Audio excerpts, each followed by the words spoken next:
సుమన్ టీవీలో మీ personal and business promotions కోసం కింది నెంబర్కి కాంటాక్ట్ చేయండి. దేశవ్యాప్తంగా నిరుద్యోగం విలయతాండవం చేస్తున్న సమయంలో కేంద్ర ప్రభుత్వం ఉద్యోగాల జాతరకు తెరలేపింది. ఈ సందర్భంగా నిరుద్యోగులకు గుడ్ న్యూస్ చెప్పింది. 10వ తరగతి అర్హతతో 30,000కు పైగా ఉద్యోగాలకు నోటిఫికేషన్ను విడుదల చేసింది. కేంద్ర సాయుధ బలగాల్లోని వివిధ విభాగాల్లో మొత్తం 39,481 కానిస్టేబుల్ పోస్టుల భర్తీకి స్టాఫ్ సెలక్షన్ కమిషన్ నోటిఫికేషన్ జారీ చేసింది.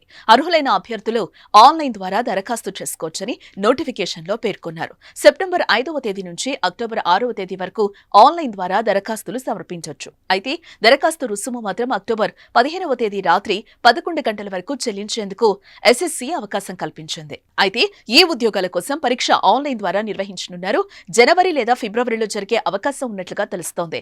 ఇంగ్లీష్, హిందీ భాషల్లోనే కాకుండా తెలుగు సహా మొత్తం 13 ప్రాంతీయ భాషల్లో ఈ పరీక్ష నిర్వహించనున్నారు.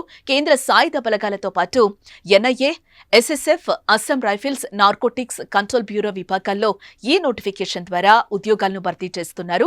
ఒకేసారి 39,000కు పైగా ఉద్యోగాలు భర్తీ చేస్తూ ఉండటంతో నిరుద్యోగులు ఈ అవకాశాన్ని సద్వినియోగం చేసుకోవాలని అధికారులు సూచించారు.